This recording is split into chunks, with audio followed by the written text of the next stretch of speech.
आइए सुनते हैं आज की कहानी जंबक की डिबिया। लेखिका है सुभद्रा कुमारी चौहान जी। इस जंबक की डिबिया से मैंने एक आदमी का खून जो कर डाला है, इसीलिए मैं इससे डरता हूँ। मैं जानता हूँ कि यही जंबक की डिबिया मेरी मौत का कारण होगी, प्रोफेसर साहब ने कहा और कुर्सी पर टिक गए। उसके बाद हम सभी लोगों ने उनसे पूछा, जंबक की डिबिया से मनुष्य की हत्या आखिर हो ही कैसे सकती है? सिगरेट बुझाकर ऐश ट्रे पर फेंकते हुए प्रोफेसर साहब ने कहा, बात उन दिनों की है जब मैं बीए फाइनल में पढ़ता था। केठानी हमारे घर का पुराना नौकर था, बड़ा मेहनती, बड़ा ईमानदार।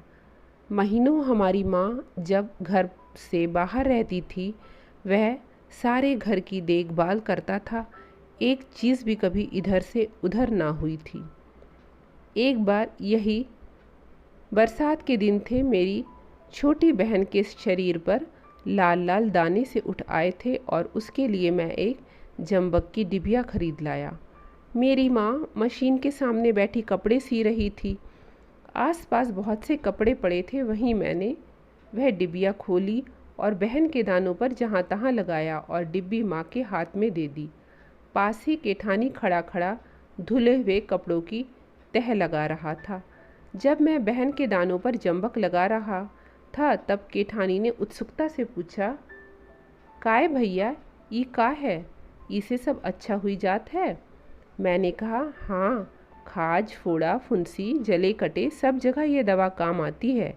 इसके बाद केठानी अपने काम में लग गया और मैं बाहर चला गया। शाम को जब मैं घूम कर लौटा तो देखा घर में एक अजीब प्रकार की चहल पहल है। माँ कह रही थी, देखो कैसे किसी से कुछ कहा जा सकता है, कहाँ गई डिबिया कौन जाने। बड़ी बहन कह रही थी, उसे छोड़कर कौन ले जा सकता है, कल उसकी भावज आई थी ना, उसके लड़के के सिर में बहुत सारी फुंसियाँ थी। पिताजी कह रहे थे, महाराजी ना ले गई हो, अखिल उससे कह रहा था कि यह गोरे होने की दवा है, लड़के भी तो तुम्हारे सीधे नहीं हैं। पास ही बैठा अखिल पढ़ रहा था। पिताजी की बातों में दिलचस्पी लेते हुए उसने कहा, बापू, महाराजीन तो हमेशा गोरे होने की ही फिक्र में रहती है। फिर मुझसे पूछा कि यह क्या है, तो मैंने कह दिया कि गोरे होने की दवा है। केठानी अपनी कोठरी में रोटी बना रहा था, उसे बुलाकर पूछा गया तो उसने कहा, जब भैया लगाई हती, हमने तो तबई देखी रही, फिर हम नहीं देखन सरकार। मुझे क्रोध आ गया, बोला, तो डिबिया पंख लगाकर उड़ गई? केठानी ने मेरी तरफ देखा, बोला, भैया। मैंने कहा, चुप हो, मैं कुछ नहीं सुनना चाहता। सुबह मैं डिब्बी लाया और इस समय गायब हो गई। यह सब तुम्ही लोगों की बदमाशी है। केठानी कुछ न बोला, वहीं खड़ा रहा और मैं अपने कमरे में चला गया। मैंने सुना वह माँ से कह रहा था, मालकिन, चल के मोर कोठरी खोल के देख लई, मैं का करीबो दवाई ले जाई के, फिर जौन चीज़ लागी मैं मांगना लई तो सरकार से। मैं कोट उतार रहा था, ना जाने मुझे क्यों क्रोध आ गया और कमरे से निकलकर बोला, चले जाओ वरन अपना हिसाब किताब लेकर, हमें तुम्हारी ज़रूरत नहीं है। आखिर माँ ने बहुत समझाया, पर हम सब भाई बहन ना माने और माँ ने केठानी को बहुत रोकना चाहा और वह यही कहता रहा, जब तक भैया माफ़ ना कर देंगे, अपने मुंह से मुझसे रुकने को ना कहेंगे, मैं ना रहूँगा। और मैंने ना केठानी से रुकने को कहा, ना वह रुका।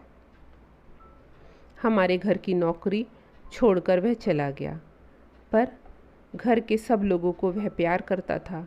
वह गया ज़रूर, पर तन से गया, मन से नहीं। माँ को भी उसका अभाव बहुत खटका और मुझे तो सबसे ज़्यादा उसका अभाव खटका।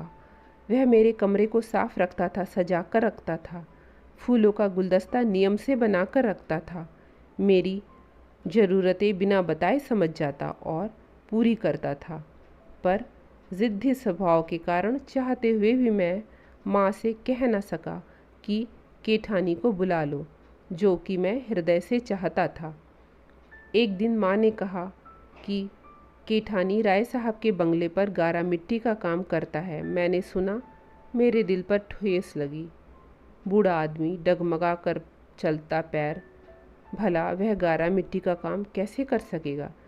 फिर भी चाहा कि यदि माँ कहे कि केठानी को बुला लेती हूँ तो मैं इस बार ज़रूर कह दूँगा कि हाँ बुला लो। पर इस बार माँ ने केवल उसके गारा मिट्टी ढोने की खबर भर दी और उसे फिर से नौकर रखने का प्रस्ताव ना किया। एक दिन मैं कॉलेज जा रहा था, देखा केठानी सिर पर गारे का तसला रखे चाली पर से कारीगरों को दे रहा है। 40 फुट ऊपर चाली पर चढ़ा। आह, बूढ़ा केठानी खड़ा काम कर रहा है। मेरी अंतर आत्मा ने मुझे काटा। यह सब मेरे कारण है और मैंने निश्चय कर लिया कि शाम को लौटकर माँ से कहूँगा, अब केठानी को बुला लो, वह बहुत बूढ़ा और कमज़ोर हो गया है। इतनी कड़ी सज़ा उसे ना मिलनी चाहिए। दिन भर मुझे उसका ख्याल बना रहा। शाम ज़रा जल्दी लौटा। रास्ते पर ही राय साहब का घर था। मज़दूरों में विशेष प्रकार की हलचल थी। सुना कि एक मज़दूर चाली पर से गिरकर मर गया। पास जाकर देखा, वह केठानी था। मेरा हृदय एक आदमी की हत्या के बोझ से बोझिल हो उठा। घर आकर माँ से सब कुछ कहा। माँ, उसके कफन के लिए कोई नया कपड़ा निकाल दो। माँ अपने सीने वाली पोटली उठा लाई। नया कपड़ा निकालने के लिए उन्होंने ज्यों ही पोटली खोली, जंबक की डिबिया खट से गिर पड़ी। ये थी आज की कहानी। सुनने के लिए आप सबका धन्यवाद। अगर अच्छी लगे तो लाइक कर दीजिएगा। नए हो अगर चैनल पर तो सब्सक्राइब कर लीजिएगा।